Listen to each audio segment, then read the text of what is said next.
Assalamualaikum warahmatullahi wabarakatuh. Selamat pagi teman-teman FTM Cirebon. Hari ini saya coba melanjutkan apa yang saya sudah bahas di kelas dan menyelesaikan materi tentang kesetimbangan asam basa. Kemarin kita sudah belajar tentang asam basa kuat, ya, bagaimana cara menentukan pH-nya. Dan sekarang bagaimana menentukan pH dari kesetimbangan asam basa lemah. Kita lihat di sini, jika ada suatu asam lemah bereaksi sama air yang menghasilkan asam, kemudian menghasilkan minus. Ha-nya ini sebagai asam pemberi H+, H2O-nya penerima H+. Nah, kalau kita juga jabarkan, Ha itu bisa menghasilkan H+ dan A-. Ini sama saja, bedanya ada reaksi dengan air, satunya tidak, ya. Nah, jika kita cari hubungannya, tetapan kesetimbangan asamnya adalah Ka sama dengan H+ kali A- per H. Ka ini kita sebut adalah konstanta ionisasi asam. Jika Ka-nya meningkat, maka kekuatan asam lemahnya juga meningkat. Nah, kita coba lihat di sini ada beberapa asam-asam lemah, misalnya HF, HNO2, C6, H8O4, HCOOH, segala macam yang memiliki tetapan asam yang berbeda-beda dan tetapan basa yang berbeda-beda. Seperti materi kemarin bahwa asam lemah akan menghasilkan basa konjugasi yang kuat. Ya. Sebaliknya, asam kuat akan menghasilkan basa konjugasi yang lemah. Ya. Dan dilihat kekuatan asamnya dengan air. Jika dia kekuatan asamnya lebih rendah daripada air, berarti dia bertindak lebih sebagai basa, gitu ya. Nah, coba kita lihat yang lain. Di sini ada beberapa senyawa asam lemah yang biasanya dipakai dalam kimia organik, yaitu asam karboksilat. Di sini juga memiliki tetapan asam yang kecil dan memiliki tetapan basa yang cukup besar. Saya berikan contoh, misalnya berapa pH dalam 0,5 molar larutan HF. Kalau di SMA, kalian langsung masukkan H+ sama dengan akar Ka kali M, kali molaritas dari asamnya tersebut. Boleh, Pak? Boleh, tapi tidak dilakukan di kuliah.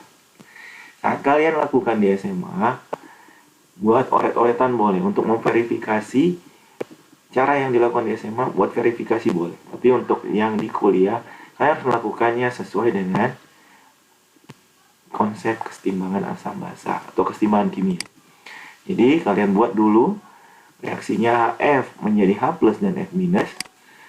Ya. Di sini diketahui tetapan asamnya 7,1 kali 10⁴ -4. Pasti kalian akan lakukan ICE, ya, tabel konsentrasi. Mula-mula bereaksi kesetimbangan, kalian masukkan HF-nya 0,5 molar, Q-nya pasti 0, ya. Kemudian kalian tambahkan X dan min X, ya, di tabel yang perubahan. Kemudian 0,5 min X, efek X dan X sebagai yang ada kesetimbangan di produk. Sini kalian bisa cari X-nya.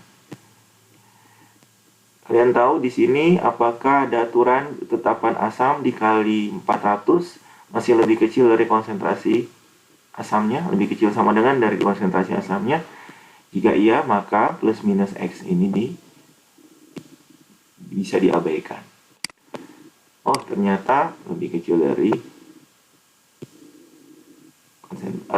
konsentrasi awalnya, sehingga kita bisa menganggap 0,5 molar. Sehingga kita bisa dapat X kuadrat dan X kita dapat 0,019 molar. Nah, X ini adalah konsentrasi H+ dan F-. Sehingga kita bisa mencari konsentrasi HF dan kita bisa cari pH dari HF ini dari H plusnya adalah min log 0,019 molar, yaitu 1,72. Ya.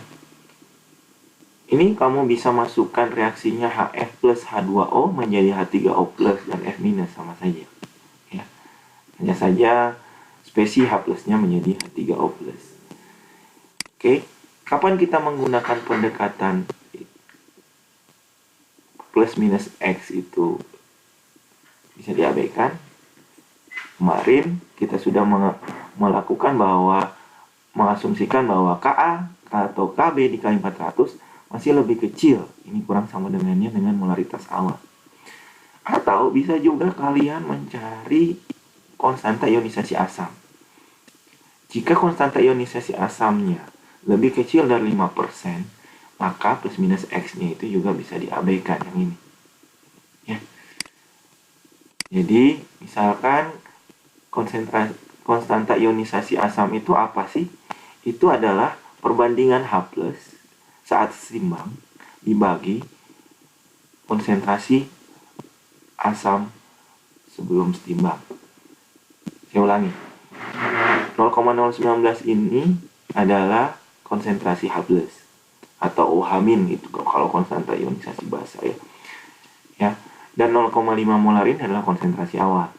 Jadi konsentrasi asam saat setimbang, H plus saat setimbang, atau ya kalau basa saat setimbang berarti konstanta ionisasi basa dibagi konsentrasi awal asam atau konsentrasi awal basa kali 100%.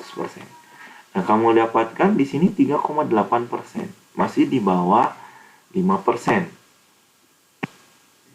Sehingga pendekatan pertama kamu bisa lakukan dan kamu bisa abaikan plus minus X-nya. Nah, jika konsentrasi 0,05 molarnya ini, konsentrasi AF-nya saya turunkan 0,05 molar, ternyata kamu mendapatkan X-nya 0,006 molar. 0,006 molar ini adalah konsentrasi H plus saat setimbang, 0,05 molar ini konsentrasi awal. Kamu dapat konstanta ionisasi asamnya adalah 12%. Lebih besar dari 5%. Maka pendekatan 1 tidak berlaku. Tetapi saat kamu masukkan pendekatan kedua, ternyata masih bisa diabaikan. Jadi utamakan pendekatan kedua. Ya. Jadi dua pendekatan ini kita bisa mengabaikan plus minus X dari hasil penjumlahan atau pengurangan sesuatu dari konsentrasi awalnya.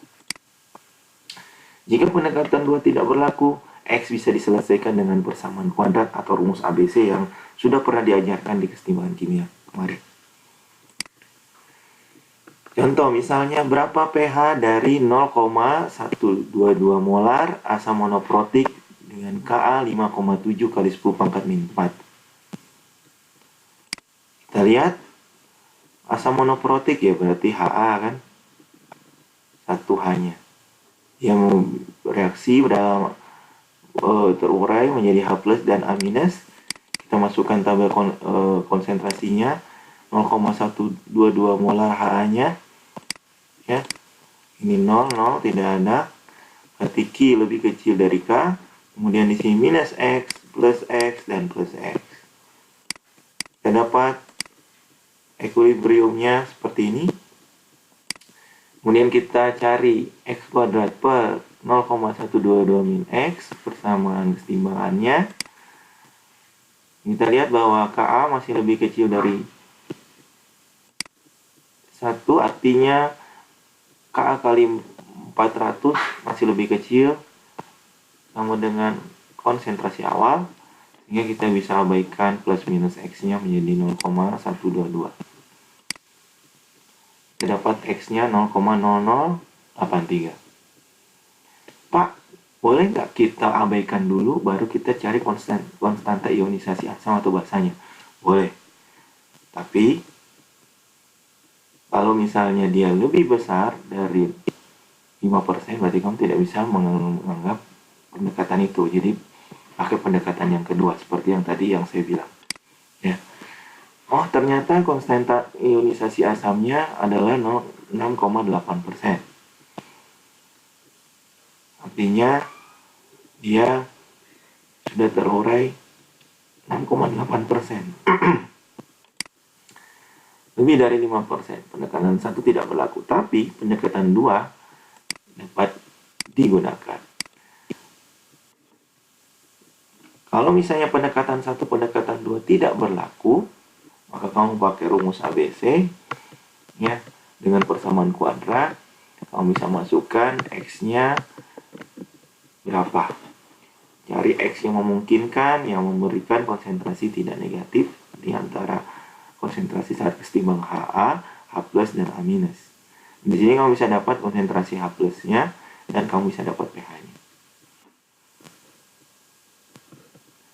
Jadi persen ionisasi asam itu adalah konsentrasi asam dalam kesetimbangan dibagi konsentrasi asam awal kali 100%. Kalau persen ionisasi basa, berarti konsentrasi basa dalam kesetimbangan dibagi konsentrasi basa awal. Asam dalam kesetimbangan maksudnya H+ ya. Basa dalam kesetimbangan artinya OH-. Asam awal atau basa awal adalah asam atau basa yang diketahui konsentrasinya. Nah, kalau kita lihat persen ionisasi terhadap asam lemah, kalau asam basa kuat, dia langsung 100% terurai. Kalau asam basa lemah itu tergantung. Ya, tergantung dia terionisasi berapa persen. Kalau kita lihat pasti dia tidak 100% terurai sempurna untuk asam basa lemah. Jadi ini grafiknya. Kalau asam basa kuat pasti terurai 100% dan dia konstan. Oke. Jadi konstanta ionisasi basa saya ulangi.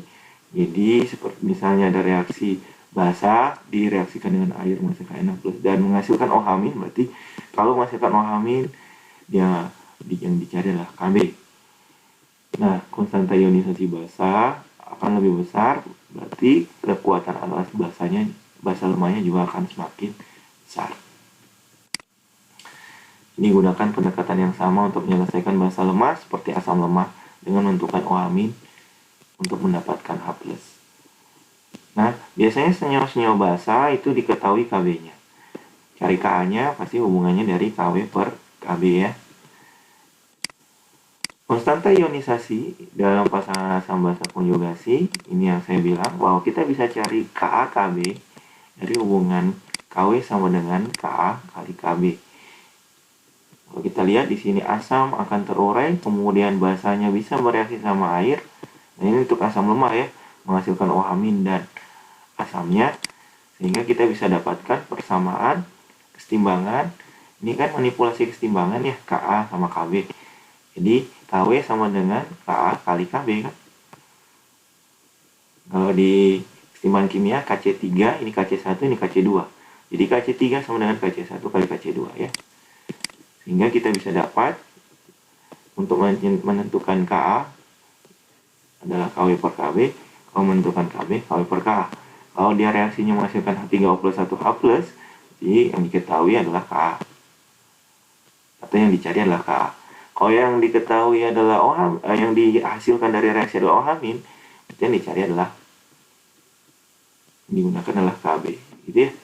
Jadi tinggal kamu mencarinya. Kw pasti sudah tahu 10⁻⁻14. Oke, jadi ini contoh senyawa asam basa yang memiliki ada Ka-nya, ada Kb-nya. Ya. Sekarang kita masuk ke hidrolisis garam. Kalau tadi asam lemah dihidrolisis, namanya hidrolisis asam basa lemah ya. Sekarang kita masuk ke garam. Garam kalau dihidrolisis, kalau dia larutan netral menjadi terurai sempurna kan, kation dan anion. Ya. Garam-garam netral pasti biasanya adalah logam alkali atau alkali tanah dan massa konjugasinya dalam asam kuatnya. Cl-, NO3-, dan Br-, misalnya. Nah, kalau larutan basa, kapan kamu bilang itu garam basa? Misalnya ini, CH3CONA. CH3CONA, kamu bilang itu garam basa. Padahal bukan. Ini nggak ada hanya ya. Maksudnya bukan karena ada Na-nya, tapi saat dia terurai, garam kan kalau terurai menjadi Na plus dan CH3CO-. Misalnya CH3CONA, ini hanya nggak ada ya. Maaf. Jadi menjadi Na plus dan CH3CO-. Nah, CH3CO- kita tahu dia adalah basa konjugasi dari asam lemah, dia bisa bereaksi sama air menjadi CH3COH dan OH-. Nah, inilah kenapa kita bisa menganggap CH3CONA itu garam basa. Nah, dia bisa menghasilkan OH- dalam air. Nah, ini reaksi dalam air. Jadi, garam CH3CONA kita reaksikan dalam air, dia terurai sempurna. Di sini ada konjugasi basa dari asam lemah bereaksi sama air menghasilkan OH-. Sehingga dalam larutan itu pasti CH3CONA adalah garam basa. Kalau garam asam misalnya NH4Cl. NH4Cl dia akan terurai menjadi NH4+ dan Cl-. Kemudian ini kita tahu dia adalah asam konjugasi dari basa lemah. Ya, sehingga kita bisa tahu dia adalah garam asam. Dan juga garam dengan muatan logam besar maupun kecil sebagai kation, basa konjugasinya dapat menghasilkan asam yang kuat. Yang kemarin saya bilang bahwa kation-kation yang memiliki ion, kation-kation yang memiliki ion yang besar, muatan yang besar, dia akan bersifat lebih asam. Kenapa? Karena kalau kita misalkan dia koordinasi dengan H2O ini ya, ini kan dia akan lebih ketarik ke Al ya, karena mendonorkan elektronnya ke Al misalnya. Nah, semakin dia ketarik, maka elektron yang ada di H akan ketarik juga kan ke O, sehingga hanya akan lepas dan dia bisa bereaksi. Jika bereaksi sama air, dia akan menghasilkan asam H+, H3O+, karena hanya akan lepas. Dan Al H2O63+ ini akan sebagai asam dan H2O ini sebagai basa. Oke, jadi kesimpulannya jika garam terhidrolisis, AKB sebagai untuk anion, Ka-nya untuk kation, dia akan larutan basa. Jadi dilihat perbandingan Ka, Kb-nya. Kb untuk anion lebih kecil dari Ka untuk kation, larutan asam. Kb untuk anion, Ka untuk kation sama, larutan netral. Contoh tadi larutan basa adalah CH3CO Na ya, CH3COH dengan CH3COO-. CH3COH dengan CH3COO- untuk kationnya adalah Na. Ka untuk kation lebih kecil daripada Kb untuk anion. Anionnya kan CH3COO-. Lebih basa kan? Ya, sehingga kita bisa tahu larutan basa. Pasti Ka-nya lebih kecil. Sedangkan untuk larutan asam tadi NH4+ ya. NH4+ pasti Ka-nya lebih besar. Karena basa lemah menghasilkan asam konjugasi yang kuat. Ya, kalau anion sama kationnya dalam garam itu misalnya NaCl, dia larutan netral, hampir sama, sehingga kita bisa tahu dia lah larutan netral. Jadi kalau bisa disebut garam netral ya misalnya NaCl, Ki, KNO3, WaCl2. Kalau larutan garam basa CH3CONA, KNO2, di mana berasosiasi anionnya dengan asam lemah misalnya. NH4Cl, NH4NO3 ini adalah garam asam. Nah, kalau sama kedua-duanya garamnya berasal dari anion kation asam basa asam lemah, itu kamu harus pH-nya bisa lebih kecil dari 7, bisa sama, bisa pH-nya lebih besar dari 7. Ya. Jika kationnya lebih besar, ya, memiliki muatan-muatan yang besar, HL, Fe itu pasti pH-nya lebih asam. Kemudian ada asam monoprotik, ada asam diprotik, ada asam triprotik.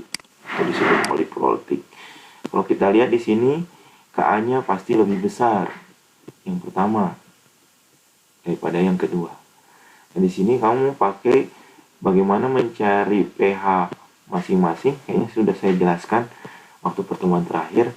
Di sini kamu bisa cari pH untuk Ka1, kamu bisa cari pH untuk Ka2, tapi sambungan dari Ka1.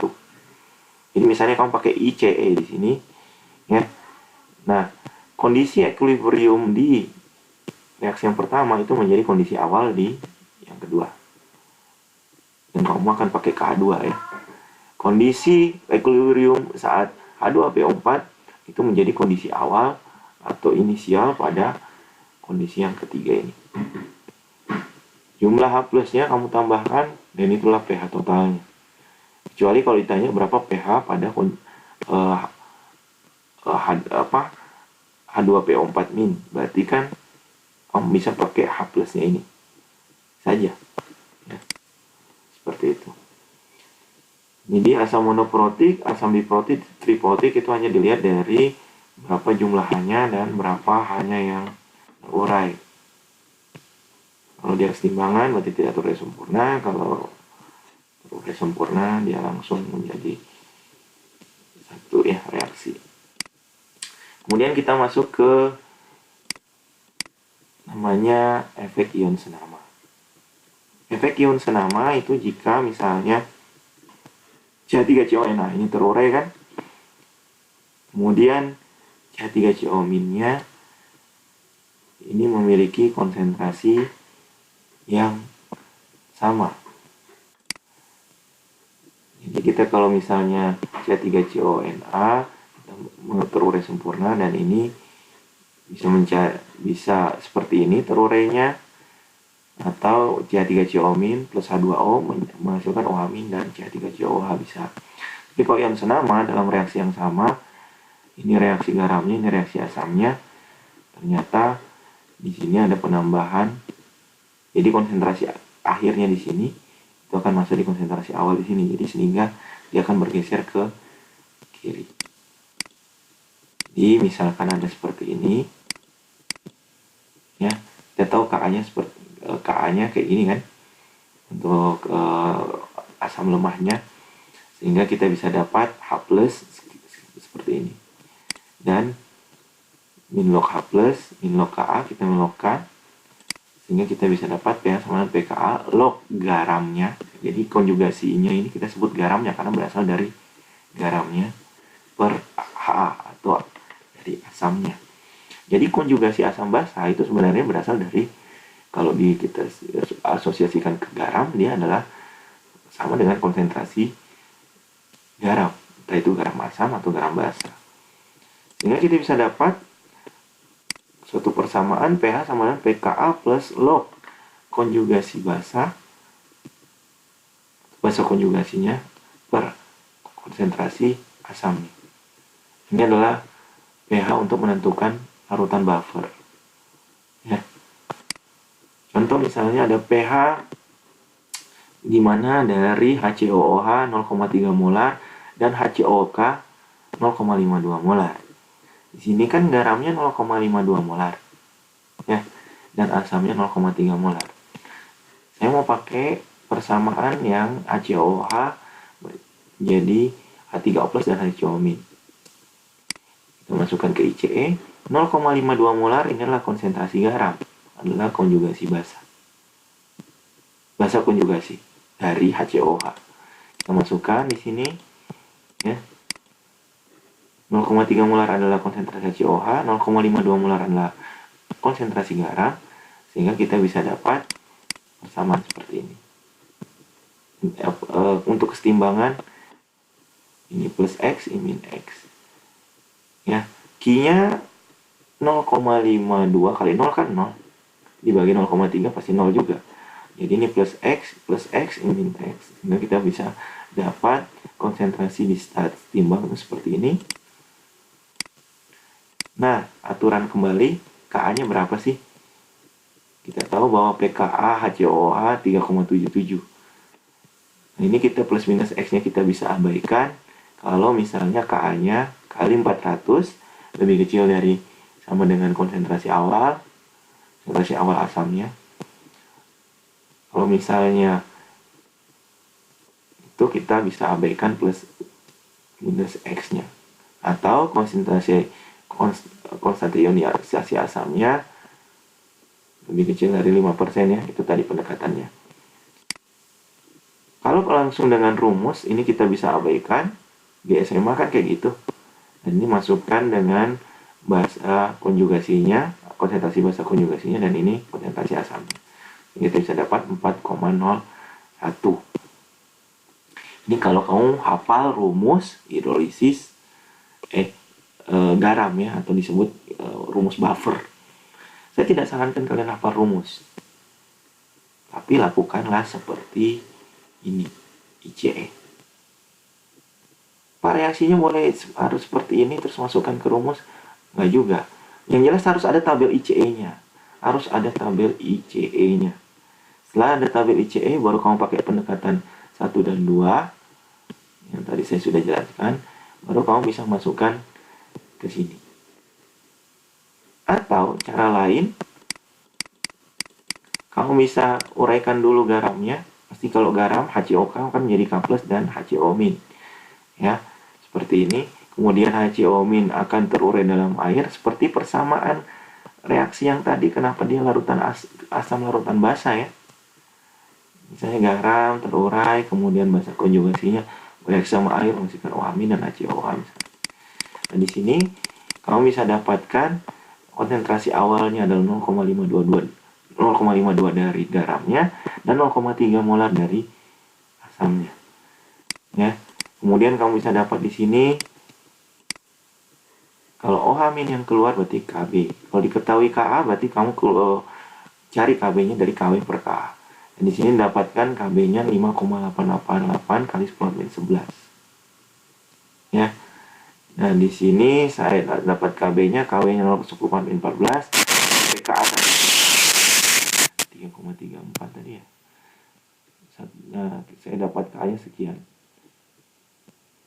Ternyata punya KB yang sangat besar, makanya kita bisa abaikan. Kita lanjutkan. Ini kita bisa abaikan plus minus X-nya. Jadi 0,3 sama 0,52 kita dapat masukkan persamaan seperti ini. Kita dapat OH- sekian. Ya, X-nya sama dengan konsentrasi OH- kan. pH-nya sekian dan pH-nya sama. 4,01.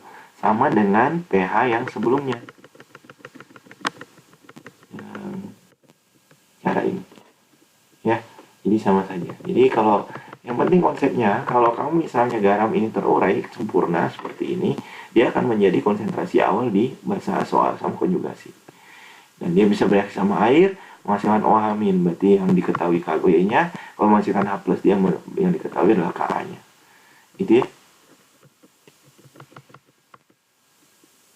Oke, buffer selesai. Jadi, sebuah larutan buffer pasti mengandung asam lemah atau basa lemah dan garam dari asam lemah atau basa lemah. Keduanya harus ada. Larutan buffer memiliki kemampuan untuk menjaga pH. Jadi, misalnya kita tambahkan sesuatu sedikit asam atau sedikit basa dan asam lemah atau basa lemahnya bersisa, dia masih pH-nya masih sekitaran pH buffernya gitu ya, biasa pH garamnya. Oke, jadi jika ditambahkan asam kuat seperti ini, kalau ditambahkan basa lemah seperti ini. Ini ditambahkan basa kuat seperti ini, ditambahkan asam kuat seperti ini. Jadi buffer itu pH-nya akan tetap konstan, tidak banyak berubah, walaupun kita tambahkan sedikit asam atau sedikit basa.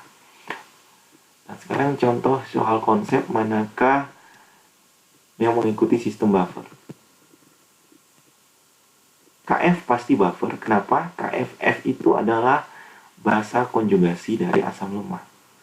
Pasti dia kita tahu adalah garam basa, sehingga dia larutan buffer. KBr, HBr. HBr asam kuat. BR pasti menghasilkan basa konjugasi lemah. Dia bukan larutan buffer, dia netral. Ya, karena berasal dari asam basa kuat.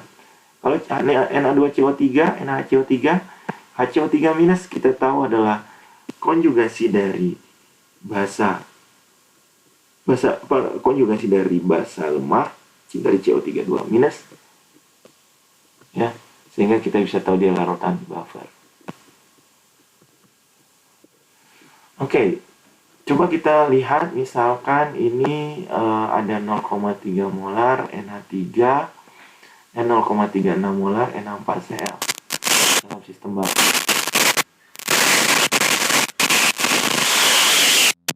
Kita saat buffernya, sebelum penambahan dan setelah penambahan.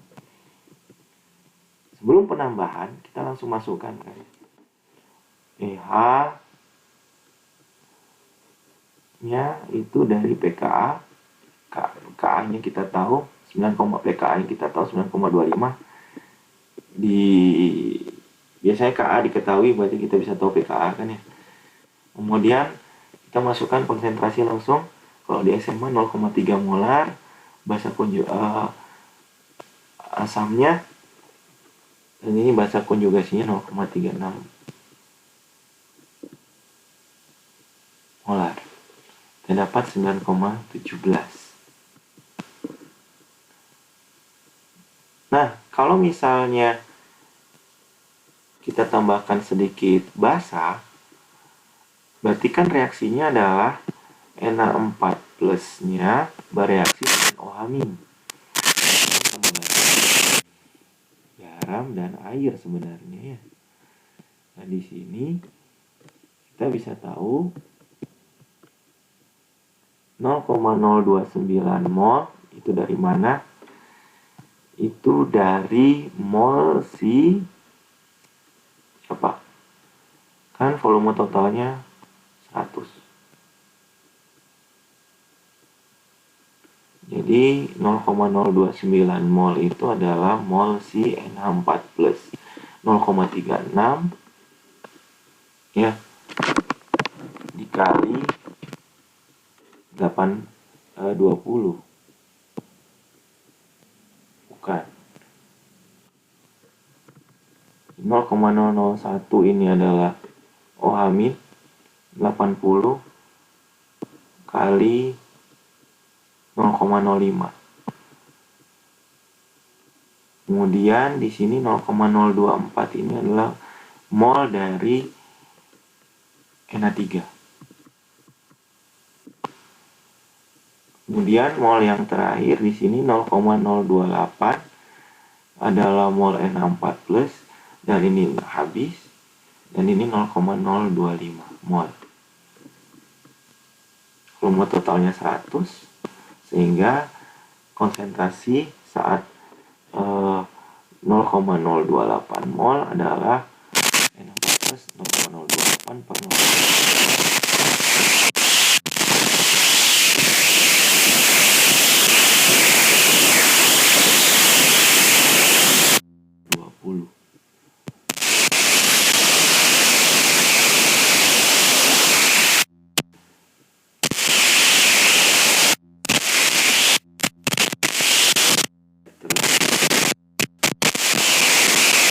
Ini yang disebut